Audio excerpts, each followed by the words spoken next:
Times network ద్వారా గుర్తించబడ్డ India's number 1 varicose veins hospital Avis ని సంప్రదించండి. నేను doctor N Sudhakar Rao, endocrinologist of Telangana state. ఇవాళ థైరాయిడ్ గురించి మాట్లాడుకుందాం.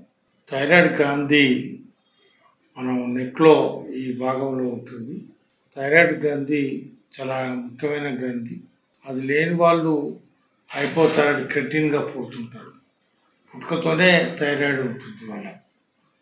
అందుకనే థైరాయిడ్ గ్లాండ్ ఇవాళ మనం చాలా ఇంపార్టెంట్ గ్లాండ్. థైరాయిడ్ ప్రొడ్యూస్ చేసే ఏదైతే T4 అంటాం, T3 అంటాం. T4 T3 మన లైఫ్లో చాలా ముఖ్యమైన హార్మోన్. అది మన ప్రాణాన్ని కాపాడుకుంటూ ప్రాణాన్ని అన్ని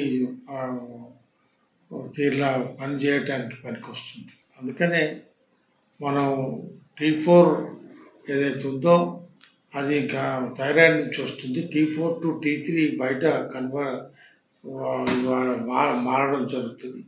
T3 మెయిన్ యాక్షన్ పనిచేస్తుంది. ఇది కాక థైరాయిడ్తో మనకేం ప్రాబ్లమ్స్, ఒకవేళ థైరాయిడ్ గ్రంథి ఏమైనా ప్రాబ్లం అయితే ఏం జరుగుతుంది?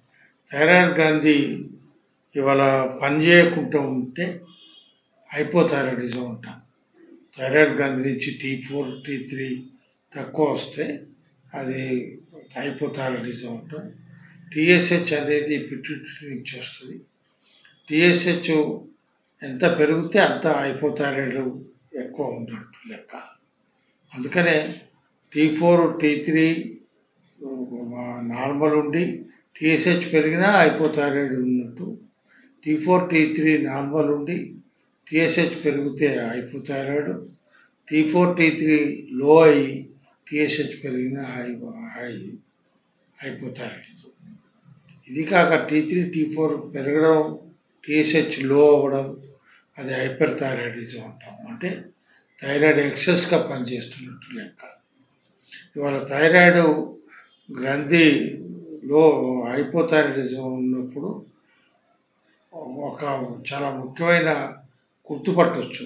అంటే థైరాయిడ్ గ్రంథి పనిచేస్తలేదు ఈ పేషెంట్లో అని మనం డౌట్లోనే ఎప్పుడైనా డౌట్ పడాల్సిన అవసరం ఉంది. ఆయనకు మతిమరుపు ఎక్కువైనా, మందగిస్తతో ఏ పని చేయలేకపోవడం, ఆ డ్రైవ్ అంటే మనం పని చేయాలనే డ్రైవ్ తగ్గిపోవడం, తర్వాత స్కిన్ రఫ్ అవ్వడం,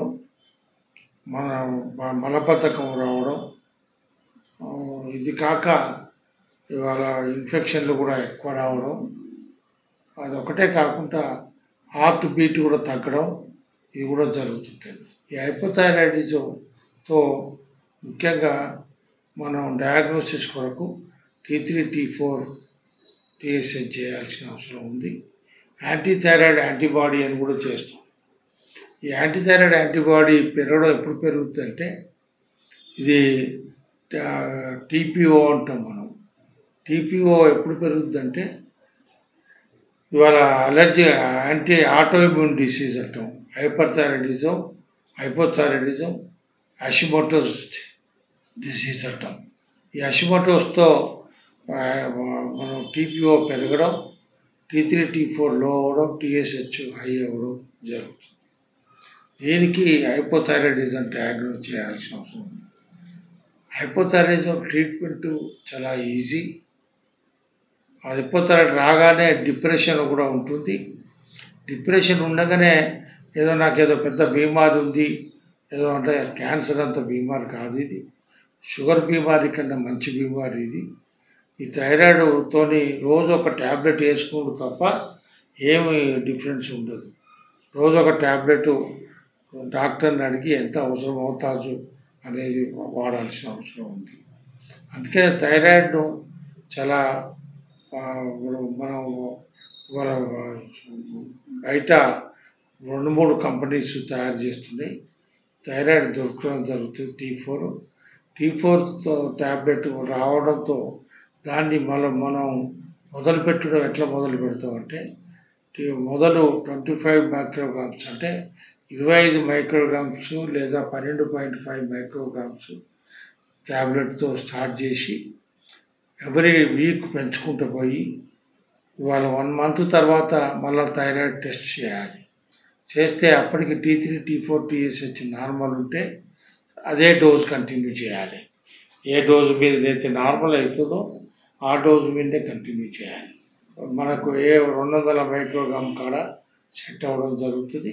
లేదా కొంతమందికి 25 మైక్రోగ్రాములకే ట్రీట్మెంట్ కంటిన్యూ నార్మల్ అవుతుంది. లేదా 50 లేదా 100, 150, 200. ఇది హైపోథైరాయిడిజం అంటారు. హైపోథైరాయిడిజం ముఖ్యంగా చాలా ముఖ్యమైన విభాగం ఏంటంటే మనకు మహిళలల్లో వాళ్ళ ఖచ్చితంగా ఇన్ఫెర్టిలిటీ ఉంటుంది. ఇన్ఫెర్టిలిటీ అంటే పిల్లగాళ్ళు కాకపోవడం ఇవాళ చాలా ముఖ్యమైన విషయం ఇది. అందుకనే ప్రతి గైనకాలజిస్టు థైరాయిడ్ చేయిస్తుంటారు ప్రతి పేషెంట్. ఎందుకంటే థైరాయిడ్ ఉంటే ట్రీట్మెంట్ ఈజీ. వాళ్ళ అది ట్యాబ్లెట్స్ వాడడంతో ప్రెగ్నెన్సీ రావడం జరుగుతుంది. టోటల్ T3, T4 కాకుండా free T3, free T4, TSH చేసి దాన్ని బట్టి మానిటర్ చేసి T3, T4, TSHను కంట్రోల్లో పెట్టాలి. TSH 3 లోపల ఉండాలి. 2.5 to 3 లోపలనే ఉండాలి. ప్రెగ్నెన్సీలో గర్భం ఉన్నప్పుడు TSH ఎక్కువ ఉండవద్దు. 2.5 to 3 లోపలే ఉండాల్సిన అవసరం ఉంది. ఇవాళ డెలివరీ అప్పుడు కూడా ట్యాబ్లెట్స్ కంటిన్యూ చేయాలి. సిజేరియన్ అప్పుడు కూడా కంటిన్యూ చేయాలి. తర్వాత కూడా హైపోథైరాయిడిజం కంటిన్యూ చేయాల్సిన అవసరం ఉంది. ఇది హైపోథైరాయిడిజం గురించి.